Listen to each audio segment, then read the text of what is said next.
Hello everyone, welcome back to my channel easy PG biology. इस video में हम लोग डिस्कस करने वाले हैं पेपर 2 का ही एक क्वेश्चन जो कि इम्पोर्टेंट है, wild life conservation in India. तो वाइल्ड लाइफ कंजर्वेशन के बारे में डिस्कस करेंगे और इंडिया में खास करके कि वाइल्ड लाइफ को कंजर्व करने के लिए क्या क्या स्टेप्स या कुछ प्रोजेक्ट्स स्टार्ट किए गए थे, उस उन सब चीज़ के बारे में थोड़ा लिखना है। ठीक है, तो स्टार्ट करते हैं।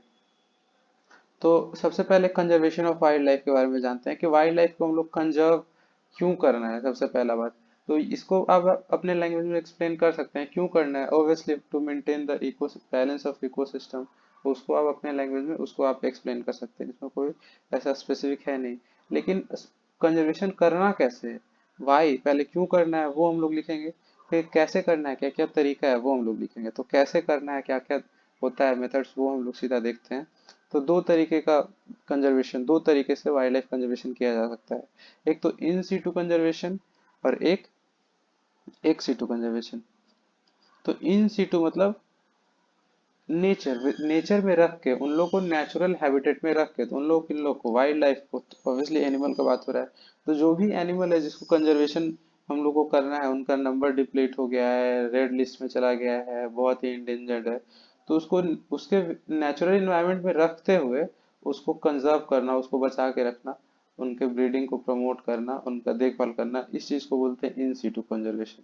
लेकिन अगर ऐसा होता है कि एकदम लास्ट कंडीशन में चला गया है, जैसे बहुत बार सुनने को मिलता है कि ये वन हॉर्न राइनोसेरस है, पूरे इंडिया में बस गिनती में कुछ गिना चुना बच चुका है, 10 20 50 ऐसा, तो वैसे कंडीशन में होता है कि हम लोग को उन लोग को नेचुरल इन्वायरमेंट में वैसा छोड़ नहीं सकते, क्योंकि इन्वायरमेंट काफी अनफेवरेबल हो चुका है और उन लोग खुद से सरवाइव करके रिप्रोड्यूस नहीं कर पा रहे हैं, मेंटेन नहीं कर पा रहे हैं अपना पॉपुलेशन को। तो वैसे केसेस में हम लोग उसको अपने अंडर ले लेते हैं कम्प्लीटली और कैप्टिव ब्रीडिंग ये सब कराते हैं, या फिर एक सीटू कंजर्वेशन उनको हम लोग उनका फर्टिलाइजेशन लैब में करा के, मतलब बहुत सारा तरीका होता है कि मतलब कंट्रोल्ड इन्वायरमेंट में, मतलब एक सीटू मतलब कि कंट्रोल इन्वायरमेंट में जिसमें ह्यूमन इंटरफेरेंस हो, हम लोग बहुत ज्यादा हेल्प करें, जैसे लेबोरेटरीज के थ्रू, उस तरीके का कंजर्वेशन को एक सीटू बोलते हैं। और इन सीटू में क्या होगा कि उन लोग खुद से रहेगा, खाएगा पिएगा, ग्रो करेगा, रिप्रोड्यूस करेगा और खुशी से रहेगा एकदम आराम से, और हम लोग क्या करेंगे, उनको बस डिस्टर्ब नहीं करेंगे और ना किसी को डिस्टर्ब करने देंगे, इसको बोलते हैं इन सीटू। तो इसका एग्जांपल्स क्या क्या है, जैसे नेशनल पार्क्स है।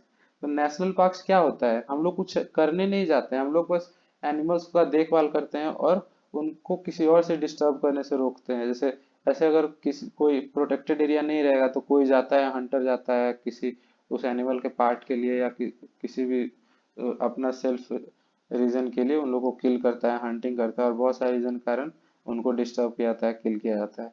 तो उस ये सब बचाने के लिए क्या किया जाता है कि गवर्नमेंट एरिया को प्रोटेक्टेड अपने अंडर अंडर कर लेता है और नेशनल पार्क घोषित कर देता है। ठीक है, और उसका बाउंड्री डिसाइड कर देता है।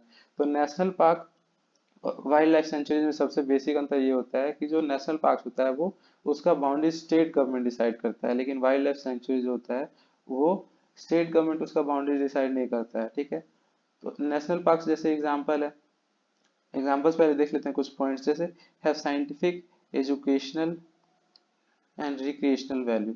तो नेशनल पार्क्स बनाने का एक तो रीजन हो गया कि हाँ उन स्पीसीज को प्रोटेक्ट करना है प्रोटेक्टेड एरिया के अंदर, और बहुत सारा और भी बेनिफिट्स जैसे साइंटिफिक वैल्यू, और प्रोटेक्ट करके रख रहे हैं, हम लोग को पता है कि इस रीजन में क्या स्पीसीज है, कौन फल फूल रहा है, तो उसका एक साइंटिफिक अपना वैल्यू वहाँ रिसर्चेज के लिए बिना। हाँ, एक चीज हमेशा ध्यान रखना है कि without disturbing their life cycle या ब्रीडिंग पैटर्न या कुछ भी, उनके लाइफ को बिना डिस्टर्ब किए हुए करना है। ये नहीं कि साइंटिफिक एक्सपेरिमेंट्स के नाम पे फिर आप दूसरों से बचा रहे हैं और खुद उनको फिर डिस्टर्ब कर रहे हैं, किल कर रहे हैं। तो नहीं, हर चीज बिना उनके डिस्टर्ब किए। अब जैसे वो लोग रह रहे हैं, बहुत बार आप डिस्कवरीज या चैनल्स पे देखते हैं कि उनके फीडिंग हैबिट को, ये सब हम लोग नोटिस करते हैं, रिसर्च करते हैं, उनका स्टूल हम लोग देखते हैं तो वो मिलता है, तो वो सब पे रिसर्च करते हैं क्या कैसे करता है, रिप्रोड्यूस करता है, वो सब पे हर चीज बिहेवियर पे रिसर्च करते हैं कैमराज लगा के। तो ऐसा रहना चाहिए कि वो लोग डिस्टर्ब ना हो, बाकी आपको जो साइंटिफिक रिसर्चेस करना है वो कर सकते हैं। तो इसका एक वैल्यू है नेशनल पार्क का। ऐसे ओपन एरिया में तो हम लोग जाके कम ही करते हैं साइंटिफिक रिसर्च, ये नेशनल पार्क्स में ही करते हैं। फिर दूसरा एजुकेशनल काफी वैल्यू है, और बहुत सारी जगह घुमाया जाता है, लोगों को दिखाया जाता है, बहुत तरीके से एजुकेट किया जाता है उन एनिमल्स के बारे में, तो एजुकेशनल वैल्यू है नेशनल पार्क्स का। ठीक है, और रिक्रिएशनल वैल्यू भी है। रिक्रिएशन मतलब क्रिएटिव एक्टिविटीज लाइक बहुत सारा चीज उन्हीं नेशनल पार्क्स में, जिससे थोड़ा कुछ नए क्रिएटिव चीजें। और हम लोग देखते हैं कि जैसे रिजॉर्ट्स वगैरह बनाया रहता है, वहां से एक प्रोटेक्टेड वे में एक वैन से घुमाया जाता है, एजुकेट कराया जाता है लोगों को। तो खुला नहीं छोड़ा जाता है कि हाँ आप जाओ घूम लो देख लो, क्योंकि वहाँ कोई पिंजरा नहीं होता है जू के जैसे कि क्लोज कर दिया। वहाँ ओपन है, वहाँ आप पिंजरे में और एनिमल क्या है, खुले में है। जू जैसा नहीं है, तो आप गाड़ी में बंद है। तो ये सारा रिक्रिएशनल एक्टिविटीज भी कराया जाता है, बहुत सारा वैल्यूज है, बहुत सारा इंपॉर्टेंस है नेशनल पार्क का। ठीक है। तो human activities like grazing forest, जैसा मैंने पहले ही बताया, ये ह्यूमन इंटरफेरेंस जो है वो बिल्कुल ही प्रोहिबिटेड होता है। इसी के लिए बनाया गया, सबसे मेन पर्पस है कि वहाँ भैंस चराने चले गए, जानवर को चराने चले गए, नहीं, ये सब बिल्कुल मना है। फॉरेस्ट्री, पेड़ काटने चले गए, पेड़ के प्रोडक्ट्स, टिम्बर, ये सब होता है, बहुत सारा चीज, पत्ता टहनी कुछ भी, वो सब, या फिर उगाने, ये सब कुछ नहीं कर सकते। ह्यूमन इंटरफेरेंस एकदम बैन होता है वहां पे। ठीक है। ये सब चीज बिल्कुल मना होता है। अब देखो, एक बहुत बड़ा अंतर है, आगे है बायोस्फीयर रिजर्व, ठीक है, और वाइल्ड लाइफ सेंचुरी। तो वाइल्ड लाइफ सेंचुरी में एक तो अंतर हो गया कि उनका स्टेट गवर्नमेंट बाउंड्री डिसाइड नहीं करता। तो यही एक और अंतर देख लेते हैं कि यहाँ पे जो नेशनल पार्क है उसमें एनिमल्स और प्लांट्स दोनों के लिए होता है, वो पूरे लिविंग बींग्स के लिए ऐसा। लेकिन जो वाइल्ड लाइफ सेंचुरी होता है वो खास करके एनिमल्स के को ध्यान में रखते हुए बनाया जाता है। अब इसका मतलब यह नहीं कि वाइल्ड लाइफ सेंचुरी में प्लांट्स नहीं होगा, प्लांट्स होगा, लेकिन कौन है क्या है नहीं है उस पर हम लोग उतना रिसर्चेज और ये नहीं करेंगे। वो किसी पार्टिकुलर एनिमल को ध्यान में रखते हुए उसको बचाने के लिए बनाया गया है। जैसे बोल रहे हैं कि टाइगर का वाइल्ड लाइफ सेंचुरी है, तो उसको उसमें हमारे ध्यान में टाइगर है, बाकी प्लांट्स कौन कौन स्पीसीज वहाँ पाया जा रहा है नहीं पाया जा रहा है उसको प्रोटेक्ट करने के लिए नहीं है। लेकिन नेशनल पार्क में प्लांट्स एंड एनिमल्स दोनों के लिए होता है। ऑब्वियसली प्लांट के बिना कोई नहीं रह सकता है, टाइगर हो या कोई भी हो, है ना। तो वो तो हर जगह होगा ही। लेकिन हमारे फोकस में क्या है, हमारा पॉइंट ऑफ स्टडी क्या है, हमारा सब्जेक्ट क्या है, वो उसका बात किया जाए। तो नेशनल पार्क में एनिमल्स एंड प्लांट्स बोथ। ठीक है। अब देखिए वाइल्ड लाइफ सेंचुरी देखते हैं, पहले नेशनल पार्क का एग्जांपल देख लेते हैं। बहुत सारे नेशनल पार्क हैं हमारे इंडिया में, जैसे हजारीबाग नेशनल पार्क जो झारखंड में सुने होंगे, हजारीबाग में है। सिमलीपाल नेशनल पार्क उड़ीसा में है। टडोडा नेशनल पार्क महाराष्ट्र में है। रणथंभौर नेशनल पार्क काफी फेमस है, सुने होंगे, राजस्थान में है। ठीक है। ये सब चीज़ है। अब वाइल्ड लाइफ सेंचुरी में क्या, एक तो बता दिए कि हाँ मेनली एनिमल्स के लिए होता है और इसका बाउंड्री स्टेट गवर्नमेंट डिसाइड नहीं करता है। ठीक है। और टोटल 567 वाइल्ड लाइफ सेंचुरीज है इंडिया में। अब कुछ एग्जांपल्स आपको लिख के आना है एग्जाम में, जैसे Pakhal wildlife sanctuary, Mollem wildlife sanctuary, Dampa wildlife sanctuary Mizoram में, Balpakram wildlife sanctuary Meghalaya में, ठीक है, नॉर्थ ईस्ट इंडिया में, और जलदप्रा ये वेस्ट बंगाल में। तो ये सब कुछ वाइल्ड लाइफ सेंचुरीज हैं। अब बायोस्फीयर रिजर्व, ये दोनों कहाँ था, इन सीटू कंजर्वेशन है, कंजर्व ही तो कर रहे हैं, प्रोटेक्ट कर रहे हैं एनिमल को। अब तीसरा है बायोस्फीयर रिजर्व। अब इसमें काफी कुछ समझना होता है, ये और भी ज्यादा प्रोटेक्टेड एरिया होता है और बड़ा भी होता है। तो इसमें क्या, इसमें जो मेन होता है कि बहुत बड़ा है, इसलिए अगर वहाँ मतलब लोकल पीपल भी रह रहे होंगे पहले मान लिया, तो प्रोटेक्टेड एरिया घोषित करने से पहले हम लोग ऐसा नहीं कर सकते हैं कि वहाँ लाखों लोग हैं तो उनको सीधा उठा के फेंक दिए कि अब जाओ यहाँ बायोस्फीयर रिजर्व है, अब कहीं और देखो। तो उन लोग को भी, उन लोग के लिए भी कुछ सेटलमेंट किया जाता है और बहुत सारा चीज ध्यान में रखते हुए इस एरिया को जोन्स में डिवाइड कर दिया जाता है। क्या, तो सबसे अंदर एक रीजन होता है जिसको बोलते हैं कोर जोन।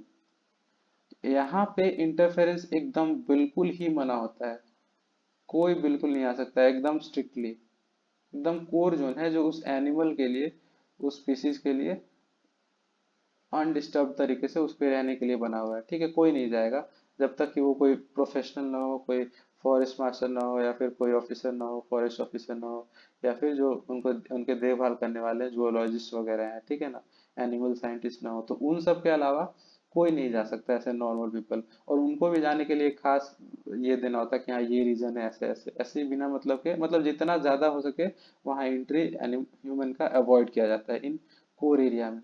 तो सबसे अंदर होता है कोर जोन, और उसके बाद होता है बफर जोन।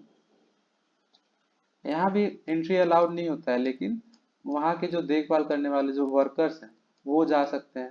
ठीक है, बिना परमिशन के नहीं, मतलब अपने मन से कोई नॉर्मल पीपल तो बिल्कुल नहीं जा सकता है।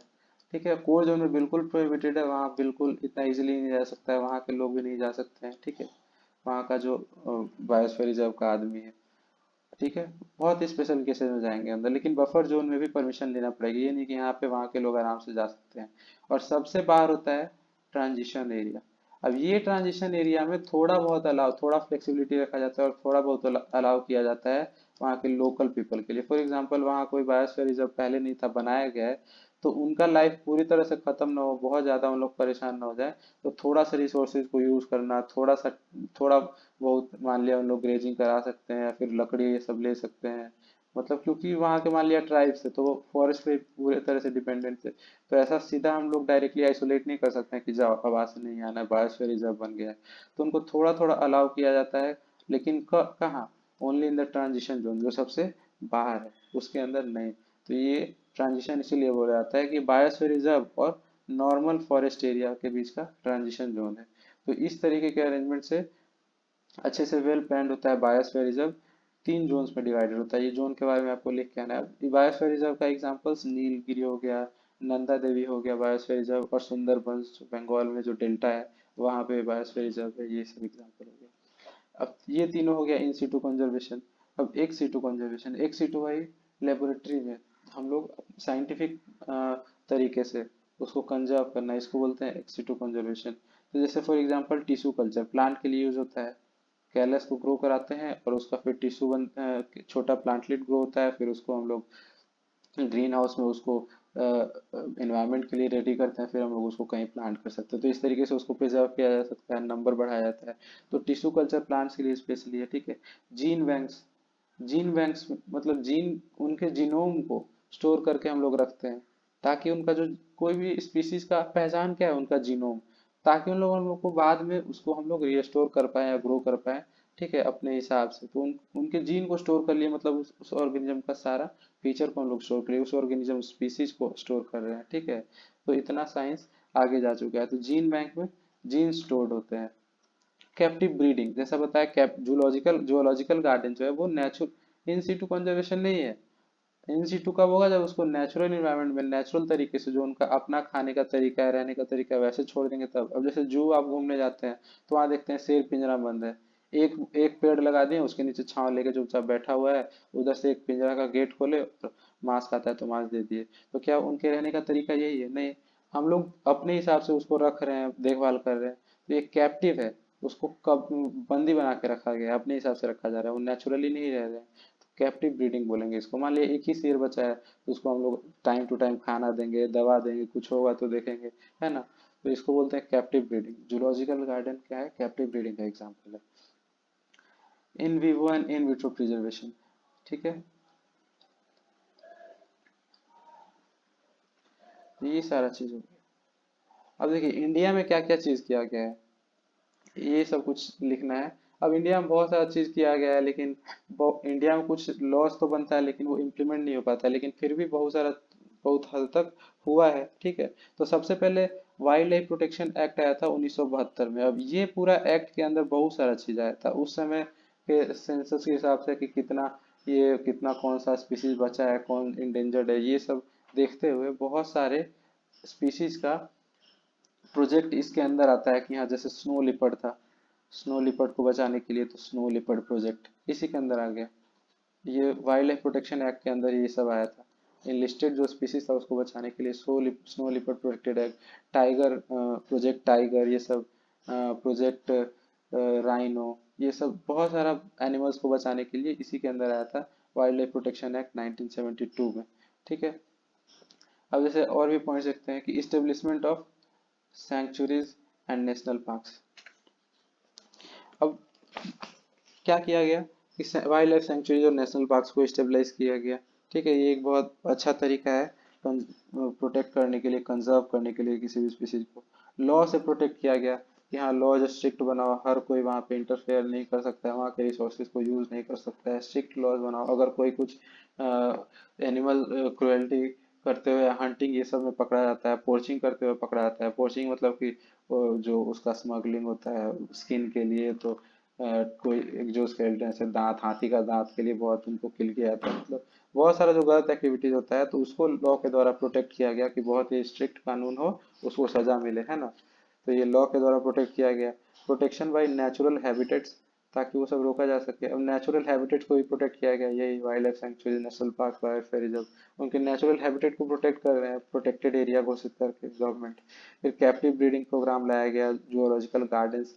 अब ये सब लाया गया, लेकिन अब हम लोग भी जानते हैं कि जूलॉजिकल गार्डन में कितने गंदे तरीके से उनका केयर किया जाता है, उन एकदम हड्डी निकल जाता है, उनका हेल्थ खराब हो जाता है। लेकिन वो एक्चुअल पर्पस जूलॉजिकल गार्डन का एक तो थोड़ा एजुकेशनल पर्पस भी था कि लोग आए देखे सीखें, और मेन ऐसे रहता है कि उन लोग को बचाया जाए, उन लोग को अच्छे से देखभाल किया जाए।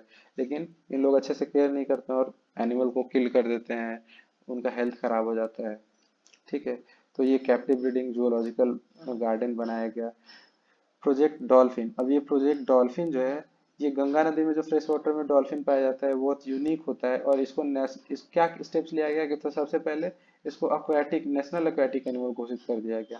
तो इससे क्या हुआ कि थोड़ा आदमी, अगर किसी चीज को नेशनल बना दिया जाए तो थोड़ा आदमी का सेंटिमेंट जुड़ जाता है कि हाँ हमारा नेशनल एक्वेटिक एनिमल है, थोड़ा उसको है ना अफेक्शन आ जाता है कि इसको कम किल करो, या उसके लिए जो फेवरेबल डिसीजन हो उसमें थोड़ा पार्टिसिपेट करे, है ना।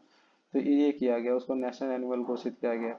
और ये भी वाइल्ड लाइफ प्रोटेक्शन एक्ट के अंदर 1972 के अंदर आता है। प्रोजेक्ट डॉल्फिन लॉन्च किया गया। ये इतना पहले से होते आ रहा है, लेकिन अभी तक अच्छे से इम्प्लीमेंट नहीं होता है। ठीक है, 1972 से। फिर प्रोजेक्ट एलिफेंट आया 1992 में।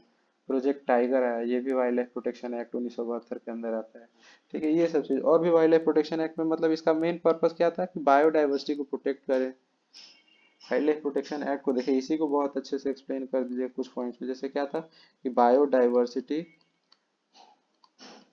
को प्रोटेक्ट करे, ठीक है, वाइल्ड लाइफ को कंजर्व करे,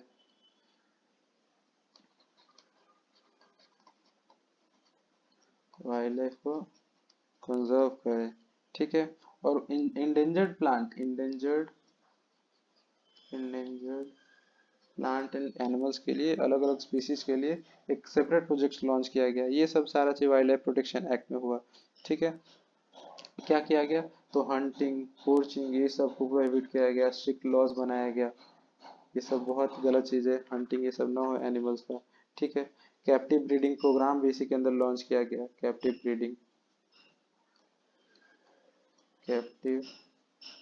ब्रीडिंग प्रोग्राम, ठीक है, ये सारा चीज हो गया। और भी बहुत से जो जैसे ऑफिसर्स जो थे, फॉरेस्ट ऑफिसर्स या जो अथॉरिटीज था नेशनल पार्क और वाइल्ड लाइफ सेंचुरीज के, तो उनको स्पेशल पावर्स दिया गया, राइट्स दिया गया, ताकि उन चीज़ों को, हंटिंग ये सब को रोका जाए। जो ऑफेंस करे उनको पनिश किया जाए, उनको मतलब उनके पावर्स को बढ़ाया गया, है ना। तो ये सब चीज़ है, ये सब सारा चीज़ वाइल्ड लाइफ प्रोटेक्शन एक्ट में बहुत सारा चीज़ किया गया। ये सारा स्टेप्स लिया गया था इंडियन गवर्नमेंट के द्वारा वाइल्ड लाइफ प्रोटेक्शन के लिए। तो यही सब चीज़ें, इसको अपने लैंग्वेज में एक्सप्लेन कर देना है, बाकी इसमें ज़्यादा कुछ है नहीं। ठीक है, तो नेक्स्ट वीडियो में मिलते हैं, इसमें आपको सब समझ में आ गया होगा आई होप। Thank you.